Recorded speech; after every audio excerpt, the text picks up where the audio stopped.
allowing visitors to enter Anne's world through original artifacts, diary entries, and displays, helping to illuminate her lessons of courage and hope. More at AnneFrankExhibit.org. Today, science is on the threshold of a new era. On the next Radiolab, we go on a quest to find the essence of life. Life. The key we've been looking for. Where you'd least expect it. LSD. Yeah, let's get the party going. The Age of Aquaticus on the next Radiolab. Tonight at 9 on WNYC. Marketplace Morning Report is coming up next, and then in 10 minutes at 9 o'clock, it's the BBC NewsHour on WNYC. Let's check in with London and see what they're working on. Hello, London. Good morning, WNYC. I'm Rebecca Kesby, and on today's NewsHour, as President Trump deploys the National Guard to LA following riots, Governor Gavin Newsom says it's illegal. So is it? And a boat of campaigners carrying aid to Gaza has been seized by the Israeli authorities. That's BBC NewsHour coming up at 9 on WNYC. 62 and cloudy right now. We have a chance of showers today, mainly by 2 o'clock this afternoon. We'll reach a high temperature at 70 degrees. And then tomorrow we'll have good chances of showers and thunderstorms both morning and afternoon. Cloudy and a high temperature in the upper 70s. On Wednesday, even warmer. A high temperature in the low 80s, right at 83. And it'll be sunny, and it looks like it's going to be dry as well. 62 and cloudy right now at 8:52.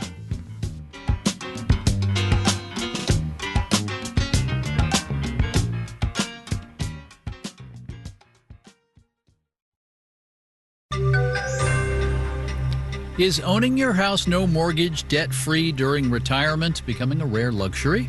Marketplace Morning Report is supported by Schwab. Schwab offers investors choices like full-service wealth management, self-directed investing options, and trading on Think or Swim. More at schwab.com. I'm David Brancaccio in Los Angeles. First reps for the U.S. and China are talking trade today in London. It is about tariffs, but not only tariffs. Marketplace's Nancy Marshall-Genzer is following the story. The U.S. delegation to the talks includes Treasury Secretary Scott Bessent, U.S. Trade Representative Jameson Greer, and Commerce Secretary Howard Lutnick. They're trying to convince China to relax controls over its exports of rare earth minerals. Beijing wants the U.S. to relax its limitations on American exports of computer chips and parts for nuclear power plants. China's economy has been showing signs of strain. Chinese exports to the U.S. fell more than 34% in May, the biggest decline since February of 2020 at the start of the pandemic. The two sides are trying to build on progress they made during talks in Geneva last month when they agreed to a 90-day pause on triple-digit tariffs they imposed on each other earlier in the year. I'm Nancy Marshall-Genzer for Marketplace. When they're nervous about markets and the world, investors like to take away risk and put money into cash, not cash, but often money market funds. The interest rate negligible, but the amount doesn't really zig or zag. And during 1 week this month, investors poured a lot of money into money market funds. Here's Marketplace's Henry Epp.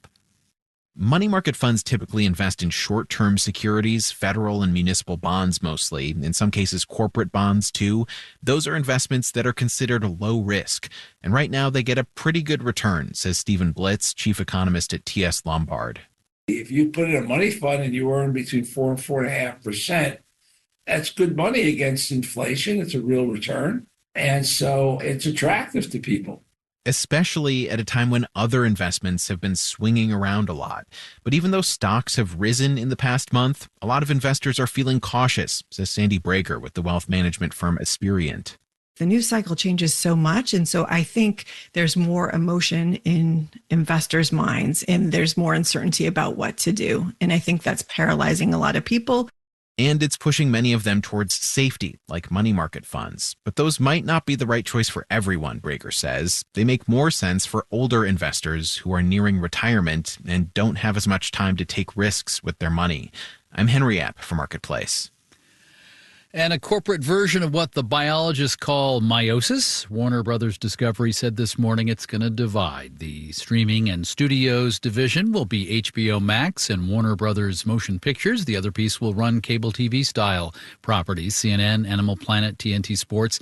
This is a bet the parts are worth more than the whole. Stocks up 7% pre-market now. S&P futures are up 0.2%. NASDAQ futures up 0.1%.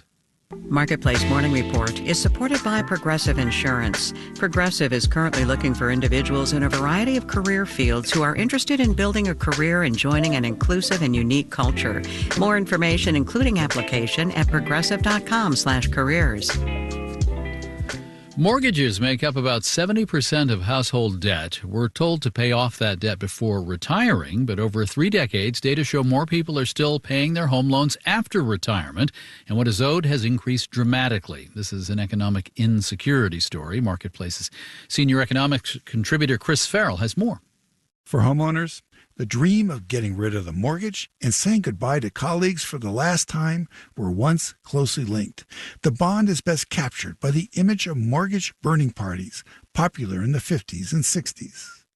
The television show Mayberry RFD in 1969 aired an episode called Emmett's Retirement. Emmett gathers some neighbors in his handyman shop. In one hand is a blowtorch. His other hand holds his bank mortgage statement. Gentlemen, you are now witnessing that great American ceremony known as burning the mortgage. Hey, no kidding? Oh, that's great, Emmett. Yeah. Yeah?